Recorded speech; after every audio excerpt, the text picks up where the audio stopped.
Hola, bienvenidos de nuevo al curso de C++. El tema de este video es la programación orientada a objetos, que como su nombre lo dice es utilizar objetos a la hora de programar. Para saber qué es la programación orientada a objetos, lo primero que tenemos que saber es qué es un objeto, es lo primero que tenemos que entender. Y un objeto lo podemos entender por su sentido literal. El sentido literal de la palabra objeto son objetos o cosas comunes a las que les daríamos este nombre. Pero cuando estamos hablando de programación orientada a objetos, un objeto puede ser cualquier cosa. No solo pueden ser objetos literalmente, pueden ser también personas, animales o inclusive conceptos más abstractos como una idea, un mensaje, un estudiante, prácticamente cualquier cosa. Un objeto se vuelve entonces un como conjunto de datos que representan a cualquier cosa. Vamos a ahondar un poco más en los aspectos de un objeto para tratar de clarificar. Por ejemplo, un objeto tiene propiedades. Esto es real en la vida real como en la programación orientada a objetos. Estas propiedades son muy importantes, son las características que tiene el objeto. Es cómo lo describimos. Hay, hay propiedades muy comunes, por ejemplo, el color, la velocidad, el tamaño, el precio, el costo o cualquier cosa asociada con el objeto. Ahora, si estamos hablando de personas o a lo mejor de un empleado, pues también su nombre, su número telefónico, por ejemplo en el caso de un cliente, y en sí cualquier número se vuelve, se puede volver una propiedad de un objeto. Entonces, veamos un ejemplo. Pensemos en una canción. ¿Qué propiedades puede tener una canción? Bueno, a mí se me puede ocurrir pensar en un autor y en un intérprete, que no tiene que ser la misma persona, la duración de la canción, el estilo, como ven, son todas las características que tiene nuestro objeto. Y noten que canción no es un objeto, sino es un concepto abstracto, es un nuevo dato. Ok, veamos otro ejemplo, uno más tangible, un automóvil. El automóvil, pues, puede tener muchas propiedades. Podríamos pensar en número de llantas, en en número de puertas, dependiendo de la utilidad de nuestro programa o para qué queremos tener información sobre un automóvil en específico. Yo, por ejemplo, me fui por algo más sencillo pensando a lo mejor en un videojuego en el que sale un automóvil. Yo me interesaría saber su velocidad, su aceleración, su dirección, a lo mejor su color si el programa nos lo permite. Pero bueno, dejemos hasta aquí las propiedades y hablemos ahora de las propiedades. Más bien, de lo que pasa cuando el valor de cada una de esas propiedades en un momento dado, eh, ¿qué hace con nuestro objeto? Bueno, el valor de cada una de las propiedades en un momento dado, y lo vuelvo a recalcar, define el estado de un objeto. El estado de un objeto es el conjunto de valores que tiene cada una de las propiedades. Veamos un ejemplo, el automóvil. Habíamos dicho que tenía velocidad, aceleración, dirección y color. Entonces imaginemos que cada una tiene un valor y la velocidad es 100 kilómetros por hora. La aceleración es 10 metros por segundo al cuadrado. La dirección es sureste, 30 grados y el color azul. ¿Ok? Lo que yo acabo de escribir es el estado del automóvil ahorita. ¿Qué pasa si me vuelven a preguntar unos segundos más tarde? De hecho, eh, dado que tenía aceleración, a lo mejor la aceleración ya cambió, a lo mejor no. Probablemente el color sigue igual, a lo mejor la dirección sigue igual, pero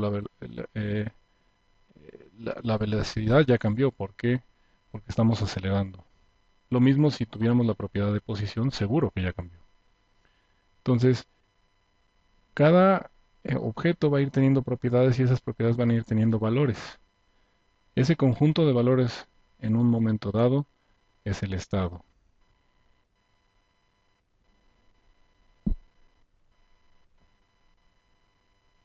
¿Ok? Y pues resulta que los objetos también tienen comportamiento. A lo mejor eso es un poco evidente para objetos mecánicos, pero recuerden que aquí podemos hablar de conceptos abstractos, de personas, de máquinas, de lo que sea. Cualquier cosa puede ser representada como un objeto en programación orientada a objetos. Entonces, el comportamiento nos hace actuar a nuestro objeto de diferentes maneras.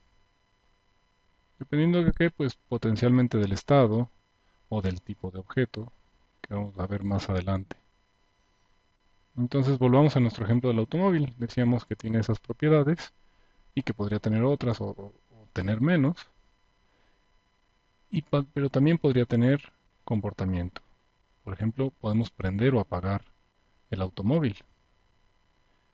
Eso, si se fijan, no es una propiedad, es una acción, es el comportamiento relacionado con ese automóvil. ¿Ok? También tenemos a lo mejor el comportamiento o el método para acelerar. Y acelerar, ¿qué es lo que va a ocasionar? Pues que suba la aceleración y eventualmente que suba la velocidad. ¿Ok? Y a lo mejor frenar sería otro ejemplo de método que puede alterar el estado. Y si se fijan, esas propiedades nos pueden afectar a cómo se comportan esos métodos. ¿Ok? Por poner un ejemplo, si,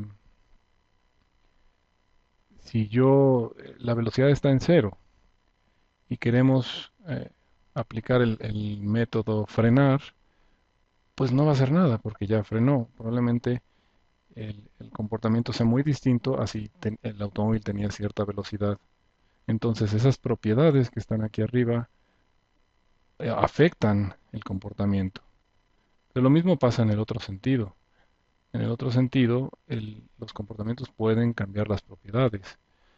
Por ejemplo, el acelerar nos va a cambiar la aceleración, como ya habíamos dicho. Dejamos entonces de hablar de comportamiento y hablemos ahora de comportamiento. Es que el comportamiento de un objeto está definido por uno o más métodos. He estado mencionando la palabra cada que me refería a aprender, apagar, acelerar o frenar, en el ejemplo del automóvil. Estos métodos vienen siendo como las propiedades del objeto y son los que definen el comportamiento. Si se fijan, son acciones, así como las propiedades son adjetivos. Entonces, ya para terminar, tenemos que aprender una palabra más. Y es que se pueden instanciar varios objetos del mismo tipo. Esto es de la misma clase. Clase o tipo de objeto es, es un concepto muy importante en programación orientada a objetos, porque para tener un objeto eh, se necesita definir primero la clase. La clase se vuelve como este nuevo tipo de datos que nosotros inventamos, siguiendo los mismos ejemplos como el automóvil, la canción, el empleado. Ese en sí es la clase, el nuevo tipo de datos. Y el objeto se vuelve una instancia de esta clase. Para que no haya confusión, cuando hablamos de un objeto en específico, eh, hablamos de objeto. Y cuando hablamos del tipo del objeto, hablamos de la clase. En el caso del automóvil, solo hay una clase, la clase automóvil. Pero a lo mejor tenemos varios automóviles, varias instancias de esa clase. Entonces, en el siguiente video vamos a ver cómo definir esto, pero es necesario entender la clase como tipo de objeto y como un nuevo tipo de datos.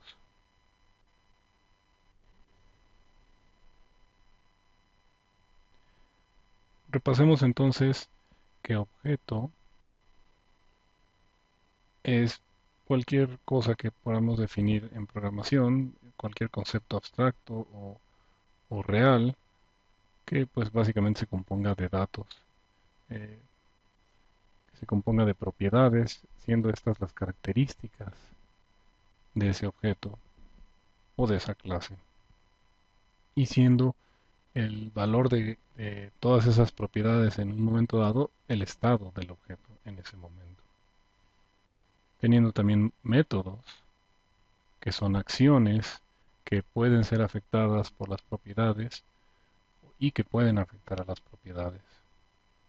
El conjunto de esos métodos es el comportamiento que presenta nuestro objeto, y el tipo del objeto es la clase. Y esta clase se vuelve un nuevo tipo de datos que nos permite generar muchos objetos del mismo tipo. Todo esto nos da una introducción a programación orientada a objetos. No se pierdan el próximo video.